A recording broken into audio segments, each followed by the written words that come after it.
이 시간 함께 살펴볼 말씀은 호세아 6장 1절부터 7절 말씀입니다. 호세아 6장 1절부터 7절 말씀입니다.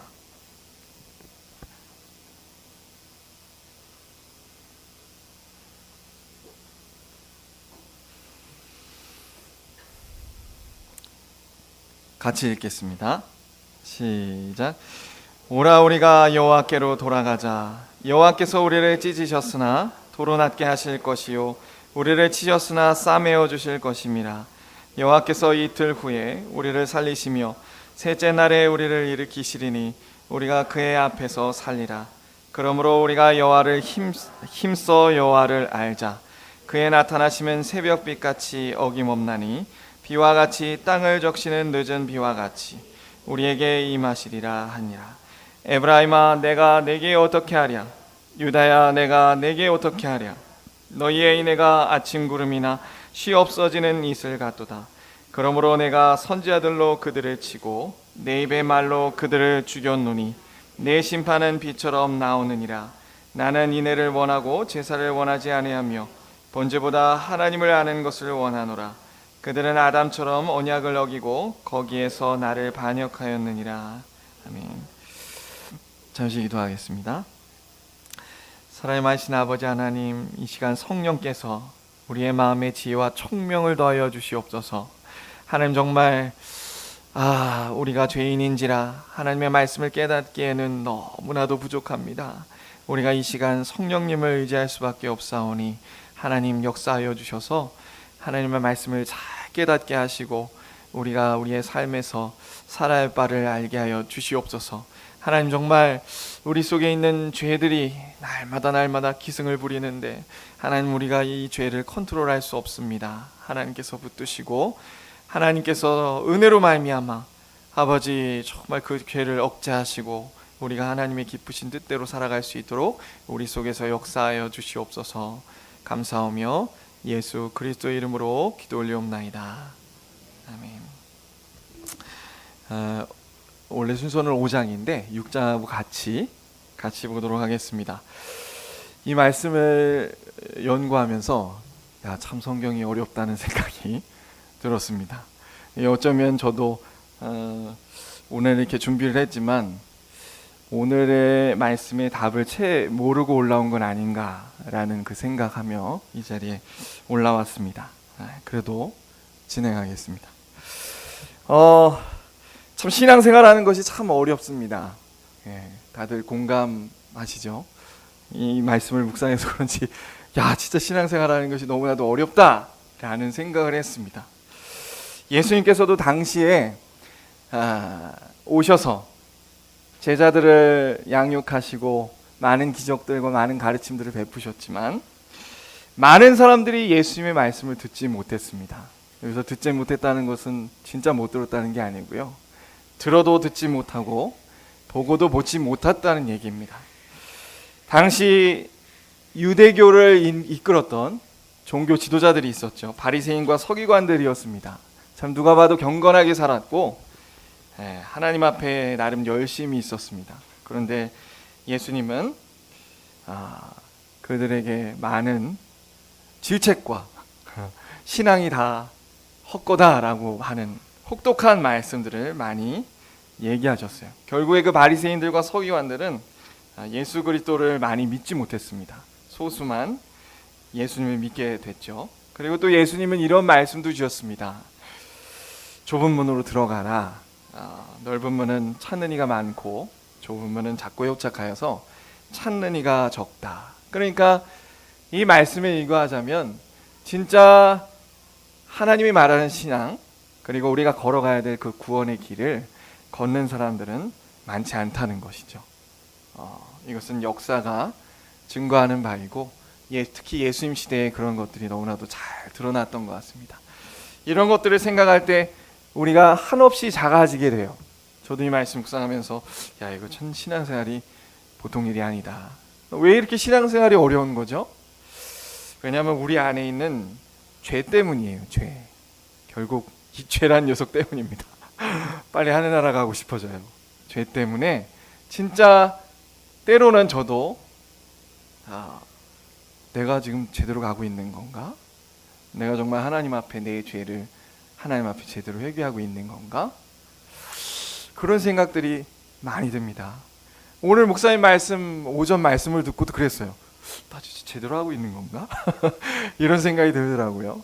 그건 왜 그런가 하면 이 오늘 말씀들을 쭉 살펴보면 느끼시게 되겠지만 하나님이 이상한 게 아니고요. 하나님은 바르시고 옳으시고 명백합니다.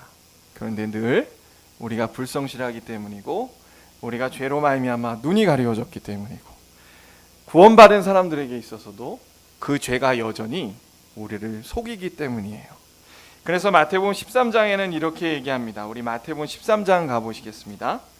저는 이 말씀이 물론 구원받지 않은 사람들에 해당하는 말이 분명하지만 근데 그것이 꼭 비단 구원받지 않은 사람의 문제만은 아니다라는 생각이 들어요. 우리 마태복음 13장 13절부터 우리 16절까지 한번 읽어보도록 하겠습니다. 찾으셨나요? 시작. 그러므로 내가 그들에게 비유로 말하는 것은 그들이 보아도 보지 못하며 들어도 듣지 못하며 깨닫지 못함이니라. 이사야의 예언이 그들에게 이루어졌으니 일러스되 너희가 듣기는 들어도 깨닫지 못할 것이요 보기는 보아도 알지 못하리라. 이 백성들의 마음이 완악하여져서 그 귀는 듣기에 둔하고 눈은 감았으니 이는 눈으로 보고 귀로 듣고 마음으로 깨달아 돌이켜 내게 고침을 받을까 두려워함이라 하였느니라. 그러나 너희는 눈으로 보므로 너희 귀는 들음으로 복이 있도다. 예수님께서 이사야의 말씀을 들어서 이 말씀을 주셨죠. 너희가 듣기는 들어도 깨닫지 못하고 보지도 못하고 분명 보고 듣고 있는데 그 말씀이 제대로 깨달아지지 않고 진정한 회개를 낳기도 어렵고 하나님의 뜻대로 살아가는 것이 무엇인가 오해하게 만든다는 말씀이에요. 그래서 마음속에 그 죄로 말미암아 마음이 완악하여져서 심지어는 이 마음이 어떤 마음이라고 예수님께서 표현하시냐면 마음으로 깨달아, 그러니까 예수님이 말씀을 선포하고 있는데 그 말씀을 듣고 본인은 아니라고 하지만 돌이켜 내게 고침을 받을까 두려워한다. 이렇게 표현하고 계세요. 당시 바리새인과 서기관들 뿐만 아니라 예수님 주변에 모였던 많은 사람들이 지금 이런 상태다라고 예수께서 말씀을 해주셨어요. 그리고는 뒤에 이제 제자들 보고 또 정말 예수님 측근들 보고 하시는 말씀이 너희 눈은 봄으로 너희 귀는 들음으로 복이 있구나 이렇게 말씀을 해주셔요. 우리 보고 하시는 말씀이 좀 있습니다. 아멘. 그런데 이 눈으로 보고 봄으로 귀로 들음으로 복이 있도다 라는 것에 취하기보다요 호세아서에서 말하는 것은 뭐냐면 완악하짐에 집중하라 라고 하는 게 호세아의 말씀이에요.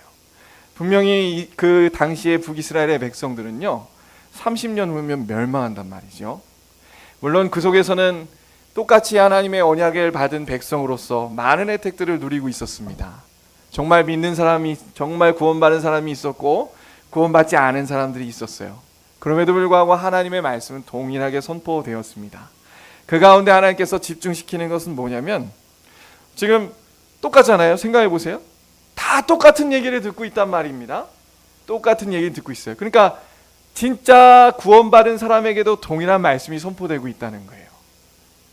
뭐에 집중하라고 하시냐면 너희의 마음이 얼마나 완악한지 생각하고 하나님 앞에 회개하라. 믿지 않는 사람들에게는 이것이 심판과 정죄의 말씀이 되었을 것이고 믿는 사람한테도 이 말씀이 임했을 때 굉장히 힘들어지는 거예요. 비록 우리가 구원받았다고 하나 내가 정말 잘 가고 있는가? 우리 이스라엘, 이 북이스라엘이 망한다고 하는데 정말 그럼 난 제대로 가고 있는 건가? 난 여기서 무엇을 해야 되지? 어떻게 해야 되지? 이런 생각이 들지 않겠습니까? 그러니까 굉장히 이게 그냥 받아 웃고 넘기기에는 너무 이게 마음이 어려운 말씀이 아닐 수 없어요. 우리 다시 한번 호세아서로 넘어가 보시겠습니다. 호세아 6장으로 다시 한번 넘어가겠어요. 호세아 5장을 보시죠. 호세아 5장입니다. 방금 제가 드렸던 말씀이 여기 1, 2절에 나와 있어요. 같이 한번 읽어보겠습니다. 시작. 제사장들아 이를 들으라. 이스라엘 족속들아 깨달으라. 왕족들아 귀를 기울이라. 너희에게 심판이 있나니 너희가 미스바에 대하여 올무가 되며 다볼 위에 친 그물이 됨이라. 패역자가 사륙죄에 깊이 빠졌으나 내가 그들을 다 벌하노라. 지금 보세요. 이스라엘 백성들뿐만 아니라 모든 사람에게 얘기하고 있죠. 먼저 제사장, 그리고 중간에 이스라엘 백성들, 그 다음에 왕족들에게 호세아를 통해서 목이 터져라 선포하는 거예요. 듣고 깨달으라. 곧 있으면 너희 나라 멸망한다니까. 어떡할 거야? 하나님 앞에 회개해야 된다 라고 얘기를 하는 거예요. 그런데도 우리가 역사가 증명하듯이 깨닫지 못하고 듣지 못함으로 그 나라가 멸망할 수밖에 없었다라는 거죠. 여기서 미스바 잠깐 설명드리면, 미스바와 다볼은 뭐냐면요, 당시에 가장 그 왕족들이 사냥을 하는 터가 바로 이 미스바와 다볼이라고 해요. 그래서 그 새들이 그물에 덮인처럼, 그 다음에 그 짐승들이 올무에 걸려 넘어지는 것처럼 하나님의 심판이 이스라엘에게 임할 것이다 라고 이렇게 얘기를 하고 있어요. 이만큼 참 이스라엘 백성들은 심각한 상황이었습니다. 그런데 그럼에도 불구하고 이스라엘 백성들은요, 다수가 하나님을 잘 믿는다고 생각했어요. 주여 주여 하면서 온갖 의식들과 제사 의식들과 성대하게 치르며 오늘날로 얘기하면 교회를 잘 다니고 있었습니다. 그렇지만 그들은 하나님 앞에 신앙생활을 잘하고 있다고 생각했지만 다수가 하나님 보시기에 그렇지 못했다는 거예요. 그만큼 그 죄가 심각했음을 얘기하고 있었습니다. 하나님을 의지하고 하나님을 마음의 중심에 두기보다요, 그들은 무엇에 마음을 두었죠? 물질적인 풍요에 마음을 두었어요. 그것을 뭐라고 표현하냐면, 우리 5장 4절입니다. 5장 4절, 3절 같이 읽어보겠어요. 시작. 에브라임은 내가 알고 이스라엘은 내게 숨기지 못하나니 에브라임아 이제 내게 행음하였고 이스라엘이 더러워졌느니라. 그들의 행위가 그들로 자기 하나님에게 돌아가지 못하게 하나니 이는 음란한 마음이 그들 속에 있어 여호와를 알지 못하는 까닭이라. 그냥 5절까지 읽죠. 이스라엘의 교만이 그 얼굴에 드러났나니 그 죄악으로 말미암아 이스라엘과 에브라임이 넘어지고 유다도 그들과 함께 넘어지리라. 자, 이들은요, 그 풍요함을 사랑하고 있던 마음을 뭐라고 표현하냐면 음란한 마음이다, 행음이다 라고 표현하고 있어요. 우상숭배라는 거예요. 우상숭배의 다른 표현이 음란한 마음인 겁니다. 그런데 음란한 마음은 정확하게 얘기하면 뭐냐면, 줄기차게 전 시간부터 계속 얘기했지만 하나님 외에 다른 것들로 만족을 삼으려는 거예요. 하나님 외에 다른 것들을 내 마음에 두고 그것을 추구하는 중심을 얘기합니다. 그게 정확히 음란한 마음이에요. 가장 성대하고 가장 잘 나갔다 할 수 있는 두 왕조, 솔로몬과 다윗을 차치하고서요, 두 왕조가 바로 아합왕과 여로보암이란 말이에요. 근데 영토적으로는요, 여로보암 2세 때가 훨씬 더 컸어요. 왜냐하면 솔로몬과 다윗 때의 영토들을 다 회복했으니까요. 그리고 굉장한 물질적인 풍요를 얻어서 정말 잘 살았습니다. 평안했어요. 누구 하나 그 당시에 여로보암 2세 때는 쳐들어온다는 생각조차 할 수 없었습니다. 정말 보면 여로보암 2세를 이스라엘 백성들이 어떻게 했겠습니까? 칭송했겠죠. 여로보암 2세가 하나님께 드리는 그 예배를 안 드린 것도 아니잖아요. 제사도 잘 드리고 하나님 앞에 신실한 척 했겠죠. 그런데 여러분 아시다시피 여로보암 2세가 어떤 평가를 받았습니까? 우리 열왕기하 14장으로 한번 가보시죠. 열왕기하 14장입니다. 뭐 뻔한 얘기일 것 같지만 그래도 눈으로 보는 것은 다를 것 같아요. 14장 24절입니다. 우리 23절부터 24절 한번 읽어보겠습니다. 시작. 유다의 왕 요아스의 아들 아미사 제15년에 이스라엘 왕 요아스의 아들 여로보암이 사마리아에서 왕이 되어 41년간을 다스렸으며 여호와 보시기에 악을 행하여 이스라엘에게 범죄하게 한 느밧의 아들 여로보암의 모든 죄에서 떠나지 아니하였으며. 자, 그렇게 많은 업적을 행하고 정말 태평성대를 누리고 있었던 그 여로보암 2세. 여로보암 2세야말로 백성들의 대표였습니다. 근데 그 왕을 평가하기를 뭐라고 얘기하고 있어요? 41년은 가장 북이스라엘에서 많은 통치 기간을 얘기합니다. 정말 많은 공적들을 행했지만 결국에 하나님이 보시기에는 여호와 보시기에 악을 행하였고 이스라엘에게 범죄하게 한 느밧의 아들 여로보암의 모든 죄에서 떠나지 아니했다. 그 왕이 바로 여로보암 2세다라고 표현하고 있어요.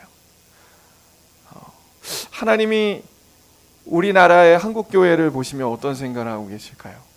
저는 모르겠어요. 저는 호세아처럼 계시를 들은 것이 아니라서 모르겠습니다.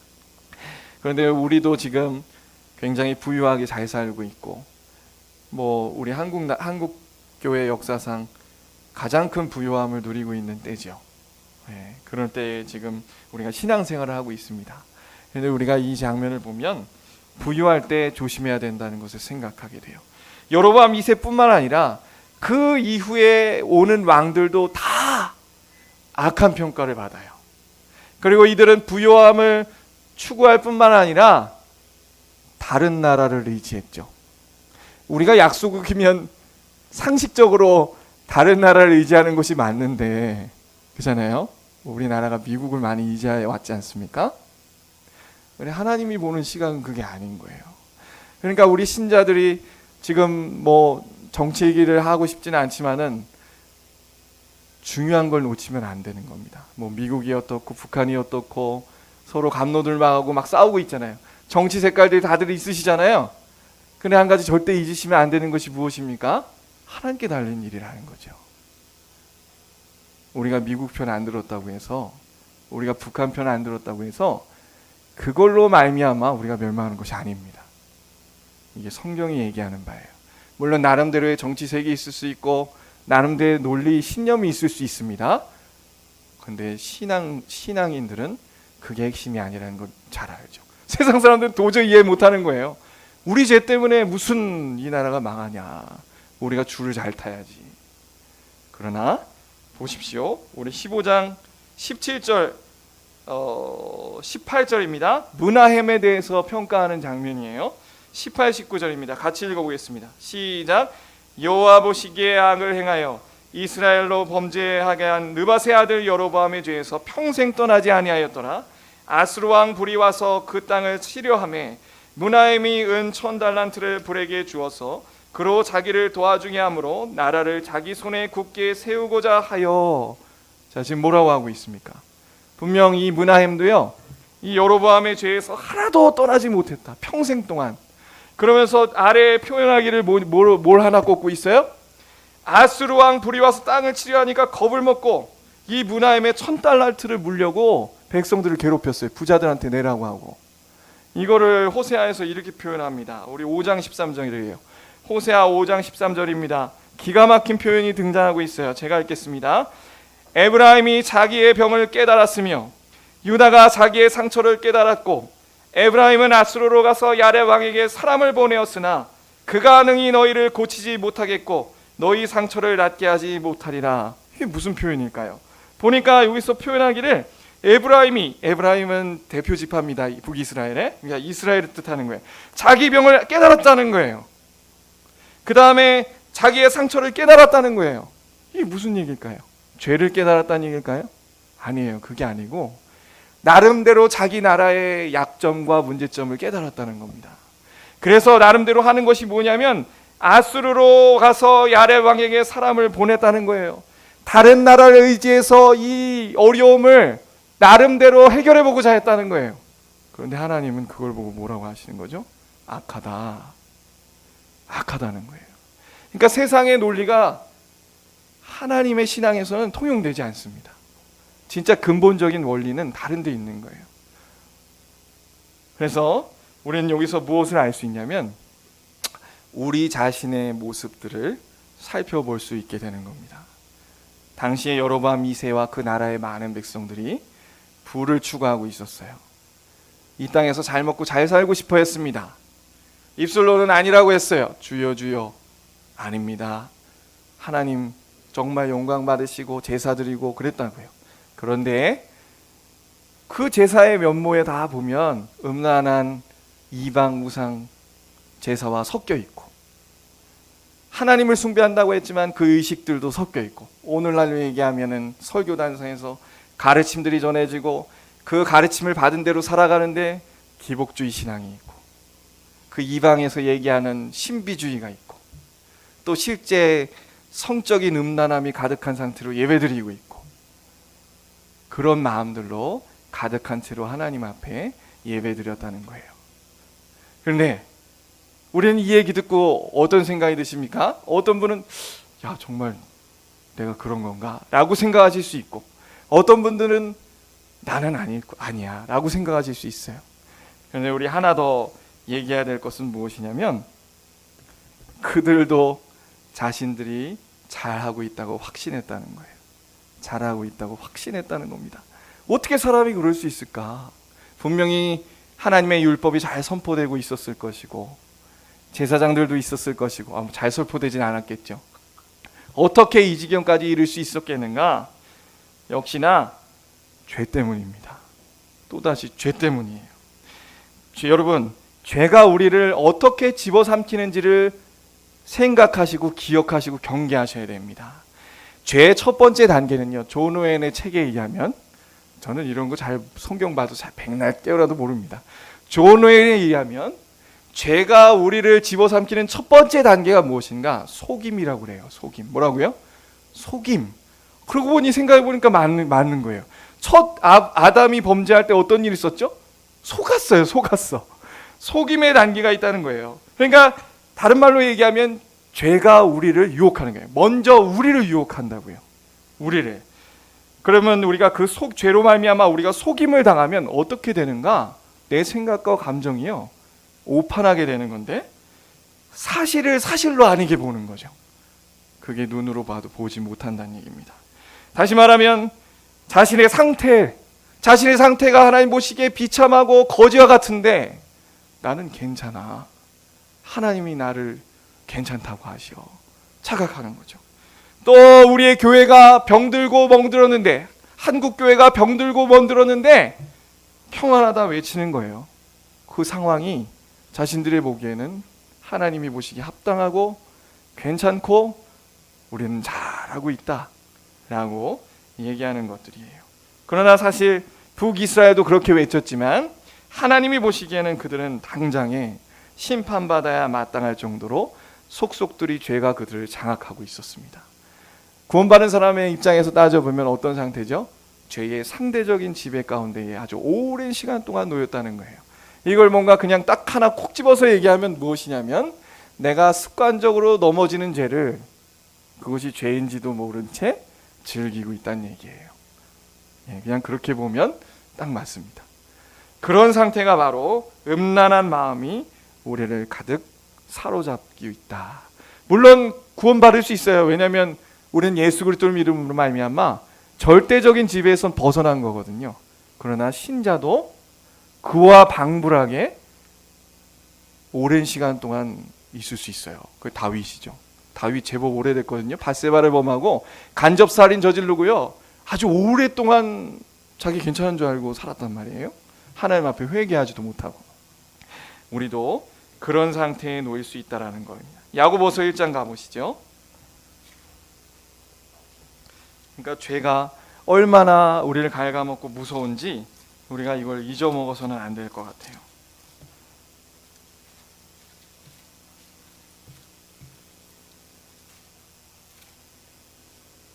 야고보서 1장 우리 13절부터 16절 같이 한번 읽어볼까요? 읽겠습니다. 시작. 사람이 시험을 받을 때에 내가 하나님께 시험을 받는다 하지 말지니 하나님은 악에게 시험을 받지도 아니하시고 친히 아무도 시험하지 아니하느니라. 오직 각 사람이 시험을 받는 것은 자기 욕심에 끌려 미혹됨이니 욕심이 잉태한즉 죄를 낳고 죄가 장성한즉 사망을 낳느니라. 내 형제들아 속지 말라. 자, 지금 보세요. 지금 13절에 보니까 여기에 대상자들이 오해하고 있었어요. 어려움이 있고 고난이 닥쳤는데 시험이 임했는데 그걸 누가 줬다고 생각한다고요? 하나님이 나를 시험하는구나. 그런데 야고보는 그게 아니라는 거예요. 대부분의 시험은 어떻게 온다? 나 때문에 온다는 거예요. 나 때문에. 그게 14절 15절이죠. 각 사람이 시험을 받는 것은 자기 욕심에 이끌려 미혹됨이니 욕심이 잉태한 즉 죄를 낳고 죄가 장성한 즉 사망을 낳는다. 그러니까 우리는 이렇게 생각할 때가 있어요. 내가 당하는 고난과 어려움은 내 죄 때문이 아니야. 난 죄가 없는데 하나님이 시험을 주시네. 근데 성경은요, 대부분 나 때문에 내 죄 때문에. 난 모르는데 내 죄 때문에. 그게 성경에서 얘기하는 바입니다. 특별히 하나님이 정말 단도직입적으로 시험하는 경우는 더 드물다는 거예요. 대부분 내가 내 안에 있는 죄와 밖의 외부 것들이 사단마귀가 밖에서 역사하여서 미혹당해서 시험에 든다라는 것을 얘기하고 있어요. 여기 14, 15절도 굉장히 중요합니다. 우리가 어떻게 죄에 장악되는가를 잘 단계별로 설명해 놨는데 우리의 생각과 감정과 의지가 사로잡힌다는 거예요. 처음에 어떻게 시작됩니까? 자기 욕심에 끌렸다. 그러니까 자기 욕심에 끌렸다는 것은 무엇이냐면 우리의 생각과 감정이 점점 거기로 향하는 거죠. 예를 들면 쉽게 얘기하면 이제 남성을 들어서 남성이 잘 저지를 수 있는 죄를 들어서 얘기하면 그냥 지나가는 아름다운 여인을 보면 오 아름답네 볼 수 있죠. 이거 하나님이 만들어주신 얼마나 아름다운 창조물입니까? 볼 수 있죠. 그런데 이제 거기에서 이제 남자들이 이제 한 번 보고 두 번 보고 다윗처럼 세 번 보고 그러다가 이제 이게 머릿속에 박히네. 그게 이제 끌림의 시작이죠. 그리고 이제 묵상을 하게 됩니다. 너무 정당한가요? 그게 이제 바로 욕심의 생각과 감정이 끌린다는 얘기입니다. 그런데 그거를 이제 거기서 끊지 못하고 이거를 정신 차려야 되는데 끊지 못하고 그러면 어떻게 됩니까? 15절 이제 그 음란한 그 생각들이 욕심이 이제 잉태하게 되는 거죠. 욕심이 잉태하여 죄를 낳는 겁니다. 그러고 이제 죄가 장성하여 뭐를 낳는다? 사망을 낳는다. 이 불신자들은 진짜 그 죄 때문에 죽는 거고요. 신자는 이 과정을 거쳐서 어떻게 되는 거예요? 마치 죽은 것처럼 구원을 말하는데 죽은 것처럼 지금 흐리멍텅하게 그러고 죄에 마치 노예가 된 것처럼 그렇게 신앙생활을 하는 이 과정들을 이렇게 다 얘기하는 거죠. 죄가 장성하여 사망을 낳는다는 건 결국에 죄가 고질적인 그 만성적인 병이 고치기 힘들듯이 그 죄가 오랫동안 반복되어서 완고하게 됐다라는 거예요. 그런 상태가 되면 하나님이 더 깊게 다루셔야 돼요. 하나님이 무슨 얘기인지 아시겠죠? 깊게 다룬다는 거 어디 담갔다 나와야 돼. 그렇지 않고서야 얘가 정신을 차릴 수가 없는 거예요. 그러니까 이제 그 상태가 되면 아무리 설교단성에서 얘기를 해도 성경 공부를 해도 그냥 듣기 좋아요 자기의 죄가 전혀 보이지 않는 상태에 놓이게 됩니다. 이럴 때면 하나님의 특별한 은혜가 임해야 되는 거예요. 우리 호세아서 6장 1절을 가보시겠습니다. 이제 그 내용이 나오고 있어요. 호세아 6장 1절입니다.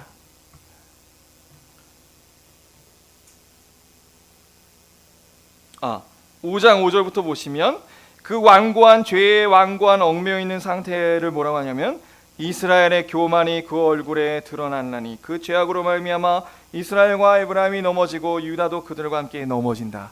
교만한 상태가 되는 거예요. 자기도 모르는 사이에 그 죄가 나를 장악해서. 그리고 6장 1절입니다. 그러면 이렇게 된 이스라엘 백성들 결국 외쳤지만 깨닫지 못하는 이스라엘 백성들에게 하나님이 어떻게 할 수밖에 없는가? 우리 6장 1절 한번 같이 읽어보겠습니다. 시작. 오라 우리가 여호와께로 돌아가자. 여호와께서 우리를 찢으셨으나 도로 낫게 하실 것이요 우리를 치셨으나 싸매어 주실 것입니다. 찢을 수밖에 없고요, 칠 수밖에 없는 거예요. 그런데 우리는 요것도 진짜 고난을 그렇게 당해서 하나님의 뜻대로 징계매가 없는 게 사생하잖아요. 그런데 고난을 당하고 진짜 하나님의 은혜로 말미암아 자신의 죄를 깨달은 사람은 이제 그 고난 속에 깨닫게 되잖아요. 그 고난도 달게 여겨지게 되는 겁니다. 왜냐하면 이 고난이 나를 살리는 고난이기 알기 때문인데, 그리고 그 전에는 그렇게 되기까지는 하나님한테 따져 묻기도 하고 불만이 있고 오해하죠. 내가 뭘 잘못했다고 하나님 이런 걸 주십니까? 그런데 하나님의 은혜로 말미암아 그것이, 그 찢으심과 치심이 결국에는 나를 도로 낫게 하시는 거고 싸매 주시는 거구나, 거기에 선하신 목적이 있구나 라고 인정하게 되면 그 회개한 거예요. 네, 그래서 그 받은 고난, 받는 중에서도, 그리고 고난을 뒤돌아봤을 때 그 고난을 감사하고 달게 여길 수 있는 겁니다. 자, 그러면 우리가 어떻게 도대체 내 죄를, 이렇게 나를 얽매이고 나를 귀찮게 하고 있는 죄를 어떻게 우리가 깨닫고 하나님 앞에 회개할 수 있을까? 이게 또 괴로워요. 성경에서 말한 말은 내가 못한다죠. 내가 못한다. 우리가 할 수 있는 부분이 아니라. 이러니까 이제 어느 때는 미치는 거예요. 그냥 내가 이렇게 하나님 앞에 2시간이고 3시간이고 기도하고 성경 말씀 묵상하다가 막 이렇게 회개하게 되면은 그냥 좋겠는데, 그것도 물론 우리가 말씀을 정말 연구하고 기도해야 되지만 하나님이 하신다고 성경 얘기하고 있으니 이게 참 힘든 거죠. 보실까요? 우리 2절입니다. 그게 2절 3절 같이 읽겠습니다. 시작. 여호와께서 이틀 후에 우리를 살리시며 셋째 날에 우리를 일으키시리니 우리가 그의 앞에 살리라. 그러므로 우리가 여호와를 힘써 알자.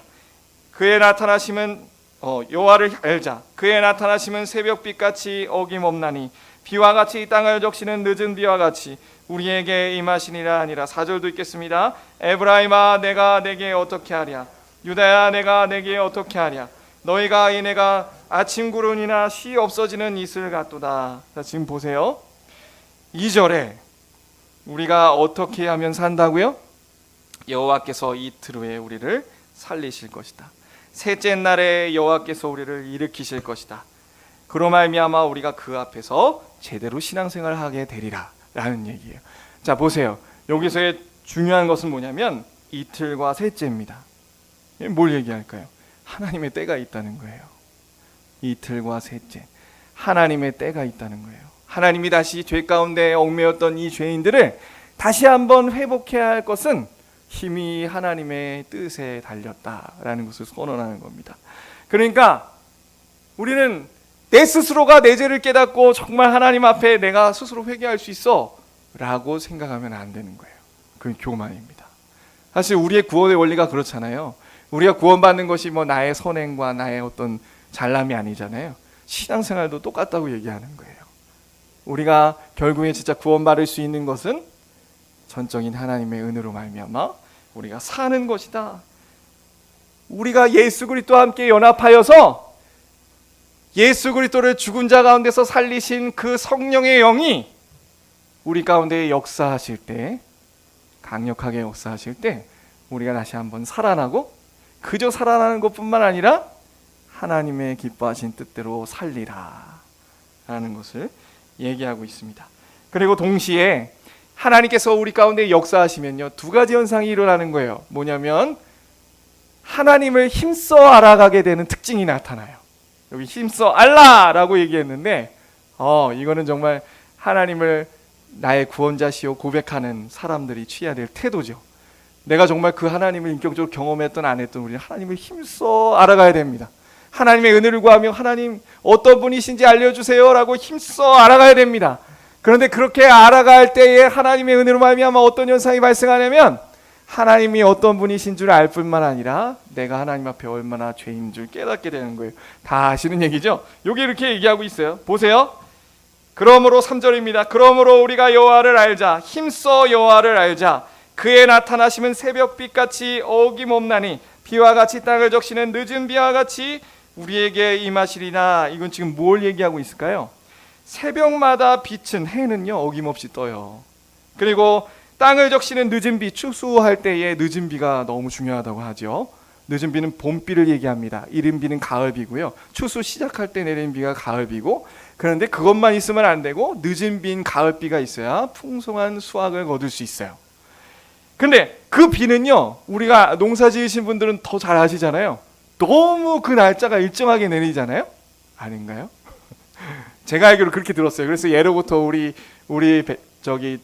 선조들은 음력으로 다 해가지고 그걸 딱딱딱딱 그때 심고 뭐 다 기간을 다 정해놨대요. 마찬가지로 하나님의 임하심이, 하나님의 우리의 역사하심이 그렇게 신실하시고 하나님은 변함없으시고 일정하신 분인 거예요. 근데 누가 문제일까요? 우리가 문제라는 거죠. 4절 한번 읽어보겠습니다. 시작. 에브라임아 내가 어떻게 하랴, 유다야 내가 내게 어떻게 하랴, 너희의 인애가 아침 구름이나 쉬 없어지는 이슬 같도다. 하나님은 신실하시고 변함이 없으시나 우리가 문제예요. 우리는 우리의 신앙생활하는 모습은 인애는 헤세드잖아요. 하나님의 헤세드의 은혜를 받았어요. 그 신실하시고 변함없는, 그럼에도 불구하고의 사랑이잖아요.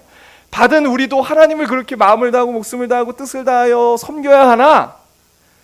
우리는 그렇지 못하죠. 마치 아침 구름이 쉬 없어지고 이슬이 내렸다가 사라지는 것처럼 우리는 하나님 앞에 신실하는 듯 하나 어느새 뒤돌아보면 또 불성실하고 하나님 앞에 죄 짓고 그렇게 살아간다는 거예요. 하나님의 영이 임하면, 하나님의 그 부활의 영이 우리 가운데 역사하면 하나님이 정말 선하시고 우리를 신실하게 구원으로 인도하시고 계시구나. 그리고 두 번째, 우리가 하나님 앞에 얼마나 죄인인지 알아가게 된다라고 이렇게 얘기를 해주시고 계십니다. 그래서 우리는 하나님을 힘써 알아가야 해요. 이것이 하나님께서 우리를 구원하신 큰 목적입니다. 우리는 참 이 하나님 때문에 우리가 살아감을 성경의 실례로 발견할 수 있습니다. 우리가 잘 알지만 예수님과 제자들의 모습에서 너무나도 잘 알고 있죠. 전에 수요 예배 때 잠깐 얘기한 것 같지만 우리의 신앙의 원리는 어떤 신앙의 원리라고 했습니까? 십자가의 죽으심과 부활하심이 역사하는 신앙의 원리예요. 그 얘기, 이 복음 내용의 자체가, 이 표현 자체가 우리는 할 수 없다는 얘기입니다.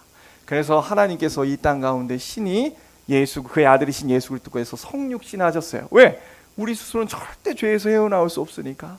그리고 심지어 어디까지 가셨죠? 우리의 죽음의 자리까지 십자가에 달리셔서 죽음의 자리까지 가셨습니다. 그리고 어떻게 하셨어요? 죄의 늪에 빠져있는 우리를 손으로 잡아 끌어서 그냥 끌어놓고 이제 너희가 살아 라고 한 게 아니라 어디까지 가셨다고 그랬죠? 영원한 저 천국까지 손으로 잡아 끌고 가시는 것이 우리의 십자가 죽으심과 부활의 신앙이 우리 가운데 역사한다는 얘기입니다. 제자들 보면 딱 그렇잖아요. 여러분 보세요. 당시에 바리새인과 서기관들만 욕먹었지만 그 사람들이, 제자들도 똑같았죠. 예수님 십자가 달리시기 전까지 예수님이 그 예루살렘 성전에서 8일 정도 이제 들어가서 사역하시잖아요. 그 근간에 4번이나 순환 예고를 하셨다고요. 그런데 그 반응이 다 어떠했습니까? 아무리 예수 십자가 얘기 들어도 마음에 와 닿지도 않고 무슨 얘기인지 깨닫지도 못하고 오히려 마음에 뭐하고 있어요? 음란한 마음이 그들을 가득하게 사로잡고 있어서 예수님 나라가 이 땅 가운데 세워지면, 로마 정권 무너뜨리고 세워지면 내가 좌편 우편하겠습니다. 똑같잖아요. 북이스라엘 사람들이나 제자들이나 똑같다고요. 그 사람들은 하나님의 은혜가 아니면 똑같이 죽어 마땅할 사람들이죠. 베드로는 어떻게 했습니까? 베드로도 자신의 신앙이 대단한 줄 알았죠. 그래서 늘 수제자로 자처하고 예수님이 십자가의 그 순환 예고를 얘기하셨을 때 뭐라고 그랬습니까? 그러면서 저 사람들은 다 도망갈지언정 나는 도망가지 않겠습니다. 내가 예수님 안 따라가면 누가 따라가겠어요?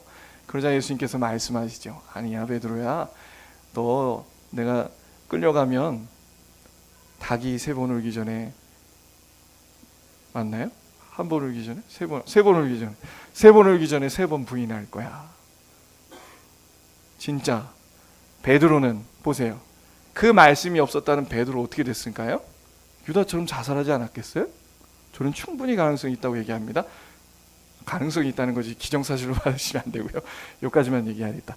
정말 베드로도요, 그 예수 그리스도의 사랑이 아니었다면 죽을 수밖에 없는 거예요. 죄 가운데 죽어질 수밖에 없는 겁니다. 얼마나 그 자책이 심했겠어요. 자기가 그렇게 사랑했다고 하는 예수님을 3번이나 부인하니. 정말 하나님의 은혜가 베드로를 살린 것입니다. 제자들도 다 마찬가지죠. 우리가 이런 하나님의 은혜를 입고 지금도 신앙생활하는 거 아니겠습니까? 그래서 우리는 한편으로는 하나님 앞에 마음의 평안을 가지고 갈 수 있어요. 그러나 한편으로는 우리가 두렵고 떨림으로 걸어갈 수밖에 없습니다. 왜냐하면 우리 속에 있는 죄 때문에 말이죠. 이때 우리가 취해야 될 태도는 무엇입니까? 힘써 여호와를 알아가라.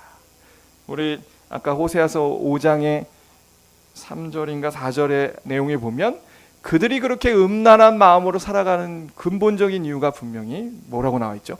무지하기 때문이야. 하나님에 대해서 무지하기 때문이다. 그래서 우리가 할 수 있는 것은 무엇이냐면 이렇게 나를 날마다 십자가에서 죽이시고 내 죄를 죽이시고 부활하실 그 하나님을 믿으면서 정말 우리는 하나님을 힘써 알아가는 그 태도를 견지하는 것밖에 없는 것 같습니다. 정말 이 성경 말씀을 그 어떤 것보다도 귀하게 여기시고 하나님 앞에 기도하면서 우리의 나됨을 고백하시기 바라요. 정말 하나님의 은혜 없이는 나는 살 수 없습니다. 이렇게 기도하시는 우리 모두가 되길 주님으로 소망합니다. 기도하시겠습니다. 사랑이 많으신 아버지 하나님 감사합니다. 아버지 하나님, 오늘 호세아서 5, 6장을 통해서 북이스라엘의 백성들의 모습이 우리의 모습인 것을 살펴보았습니다. 하나님, 우리 속에 있는 죄가 너무나도 기승을 부리고 너무나도 영향력이 세서 하나님, 우리는 자주 죄 가운데 넘어지고 또한 그 죄가 나를 사로잡고 있음에도 불구하고 내가 그 상태인지 깨닫지조차 못하는 때가 너무나도 많습니다. 아버지 하나님, 긍휼히 여겨주시고 은혜 베푸셔서 우리 속에 그 예수 그리스도를 부활시켜 주셨던 성령의 영이 우리 가운데 역사하여 주셔서 하나님, 우리가 날마다 십자가를 붙들고 죽고 하나님 앞에 그 그리스도가 내 안에 살아 역사하게 되는 것을 보는 우리 모두가 다 될 수 있도록 하나님 은혜 베풀어 주시옵소서. 하나님, 정말 우리가 하나님의 말씀을 귀하게 여기고 하나님을 힘써 알아갈 수 있도록 하나님 은혜 베풀어 주시옵소서. 감사하며 예수 그리스도의 이름으로 기도 올리옵나이다. 아멘.